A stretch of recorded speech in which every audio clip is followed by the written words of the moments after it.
Hello friends, welcome to back my YouTube channel. तो सबसे पहले हम बात कर लेते हैं कि इस वीडियो का पीडीएफ आप सभी को कैसे प्राप्त होगा। तो जैसे आप इस चैनल को सब्सक्राइब करेंगे तो उसके नीचे आपको एक ऑप्शन मिलेगा अबाउट मोर दिस चैनल। उस पर क्लिक करेंगे तो वहाँ से आपको एक लिंक दिखाई देगा टेलीग्राम का। उस पर क्लिक करके आप टेलीग्राम पर जाकर किसी भी वीडियो का पीडीएफ फ्री में वहाँ से डाउनलोड कर सकते हैं। ठीक है। तो जैसे कि हम जानते हैं कि नवीन सर के द्वारा पॉलिटी पढ़ाया जा रहा है एसएससी फाउंडेशन बैच 2025 में। ठीक है।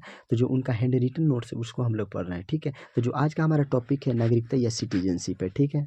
तो चलिए सबसे पहले हम नागरिकता या सिटीजनशिप के बारे में बात करते हैं। तो भारत की नागरिकता की बात करें तो भारत में जो है हमारा एकल नागरिकता है। ठीक है।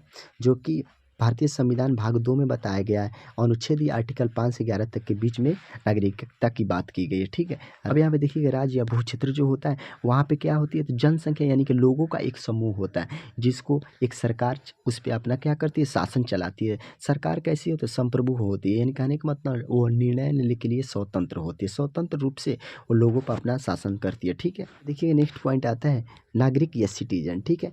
नागरिक का अर्थ है एक ऐसा व्यक्ति जो किसी संप्रभु राष्ट्र के प्रति निष्ठा रखता है तथा उसके संरक्षण का हकदार है। यानी हम बात करें तो किसी व्यक्ति को किसी देश का नागरिक तब समझा जाएगा जब उस देश के द्वारा उस व्यक्ति को समस्त नागरिक एवं राजनीतिक अधिकार प्राप्त हो। ठीक है। उसके बाद में यहाँ पे देखिएगा नेक्स्ट पॉइंट आता है नागरिकता या सिटीजनशिप है। ठीक है।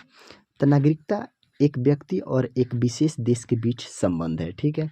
उसके बाद में देखिएगा भारत के निवासी। ठीक है। तो भारत के निवासी एक वो है जिनके पास भारत की नागरिकता प्राप्त है, एक विदेशी है। ठीक है। अब विदेशी ये दो प्रकार के होते हैं, एक तो मित्र राष्ट्र के होते हैं, एक शत्रु राष्ट्र के होते हैं। मित्र राष्ट्र कहने का मतलब जैसे हमारे रूस हो गए, शत्रु राष्ट्र यानी कि जो ब्रिटिश हो गए। ठीक है। अब एक शरणार्थी होते हैं जो कि भारत में ये भी निवास करते हैं। जैसे क्या होता है कि कई कारणों से कई देश के जो लोग होते हैं, ठीक है, वो हमारे भारत में आते हैं और हमारे जो गवर्नमेंट है उनसे शरण मांगते हैं। ठीक है। तो गवर्नमेंट के द्वारा इनको दे दिया जाता है। तो अब ये भी क्या करते हैं, ये दो टाइप के होते हैं। एक तो वो होते हैं जो यहाँ पे आए और चले गए, वो अस्थायी यानी टेम्पोररी होते हैं। और एक वो होते हैं जो आए और यहीं पे अपना क्या करते हैं, तो अपना घर और सब बनाकर यहीं पे रह जाते हैं, जिसे अस्थायी या परमानेंट माना जाता है। ठीक है। और एक अवैध प्रवासी होते हैं। ठीक है। अवैध प्रवासी कहने का मतलब ये फेक डॉक्यूमेंट्स या फर्जी द्वारा आते हैं। ठीक है।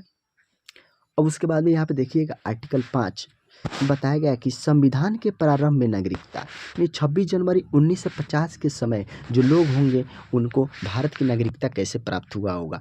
तो सबसे पहला पॉइंट कहता है कि अधिवास के आधार पर। ठीक है। अधिवास कहने का मतलब अस्थाई आवास पहले रहने की इच्छा लोगों को होगी, उसके आधार पर वहाँ पे क्या हुआ होगा, भारत की नागरिकता प्राप्त हुई होगी। ठीक है। दूसरा पॉइंट है या उस समय जिनका जन्म भारत में हुआ हो उनको भारत की नागरिकता प्राप्त हुआ होगा। तीसरा पॉइंट यहाँ पे क्या कहता है, या संविधान लागू होने के 5 वर्ष पहले भारत में रहते हो तो उन्हें भारत की नागरिकता प्राप्त हुआ होगा उस समय। ठीक है।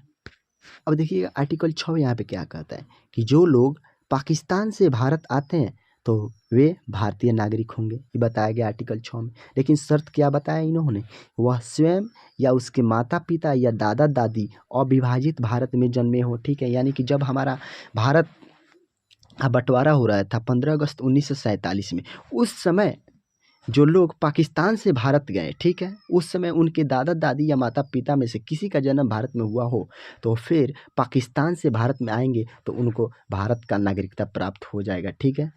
उसके बाद में इटली घोषणा करती है 20 फरवरी 1947 में कि जून 1948 में भारत को आज़ाद कर दिया जाएगा। ठीक है। अब यहाँ पे देखिए नेक्स्ट पॉइंट आता है 19 जुलाई 1948 में डेट ऑफ परमिट के बाद आने वाले व्यक्तियों को आवेदन करना होगा, प्लस में 6 माह का निवास करने की शर्त बताई गई। उसके बाद में उसे भारत की नागरिक समझा जाएगा। ठीक है। अब यहाँ पे देखिएगा आर्टिकल 7 क्या कहता है कि जो लोग भारत से पाकिस्तान चले गए और पुनः भारत वापस आए वे भारतीय नागरिक होंगे, बताया गया। ठीक है। अब यहाँ पे नेक्स्ट पॉइंट देखिएगा कि 1 मार्च 1947 के बाद पाकिस्तान चले जाने वाले लोग भारत के नागरिक नहीं रहेंगे। ठीक है। कैसे बताया गया कि जो 19 जुलाई 1948 में डेट ऑफ परमिट के अनुसार इस बात को बताया गया। ठीक है। यहाँ पे देखिएगा आर्टिकल 8 विदेश में रहने वाले भारत उद्भव के व्यक्तियों को नागरिकता दिया जाएगा। भारत उद्भव कहने का मतलब भारतीय मूल के व्यक्ति। यानी कि जब वो विदेश में रह रहे हैं तो उनके जो दादा दादी या पूर्वज कोई भी है, उनका जन्म भारत में हुआ है तो उनको भारत की नागरिकता प्राप्त हो जाएगा, ठीक है। या विदेश से जो आ रहे हैं उनको हमारे गवर्नमेंट के द्वारा क्या करना होगा, तो एक आवेदन अप्लाई करना होगा, उसके आधार पर उन्हें क्या किया जाएगा, तो भारत की नागरिकता प्राप्त कर दी जाएगी, ठीक है। अब यहाँ पे देखिएगा आर्टिकल 9 क्या कहता है कि जो व्यक्ति स्वेच्छा से अन्य देश नागरिकता ग्रहण करेगा उसकी भारतीय नागरिकता स्वयं समाप्त हो जाएगी। कहने का मतलब अगर कोई भारत का व्यक्ति है और वो यूएसए का नागरिकता ग्रहण करता है तो उसकी भारत की नागरिकता स्वयं समाप्त हो जाएगी, ठीक है। अब यहाँ पे देखिएगा आर्टिकल 10 क्या कहता है कि संविधान प्रारंभ के समय बने नागरिक आगे भी भारतीय नागरिक रहेंगे, ठीक है। ये बताया गया नागरिकता संशोधन अधिनियम के अनुसार, ठीक है। अब यहाँ पे देखिएगा आर्टिकल 11 क्या कहती है कि नागरिकता को अर्जन या समाप्त की विधि बनाने की शक्ति संसद के पास होती है, ठीक है। अर्जन करने की नागरिकता 5 तरीके हैं और समाप्त करने की नागरिकता 3 तरीके हैं, ठीक है। तो चलिए सबसे पहले इसको समझ लेते हैं। अब यहाँ पे देखिएगा 1955 में नागरिकता अधिनियम आई, ठीक है। तो बताया गया इसमें जो हमारा भारतीय संविधान है उसमें 6 बार अभी तक संशोधन किया गया है, ठीक है। एक तो 1986 में, एक 1992, 2003 में, और एक 2005 में, एक 2015 में, एक 2019 में, ठीक है।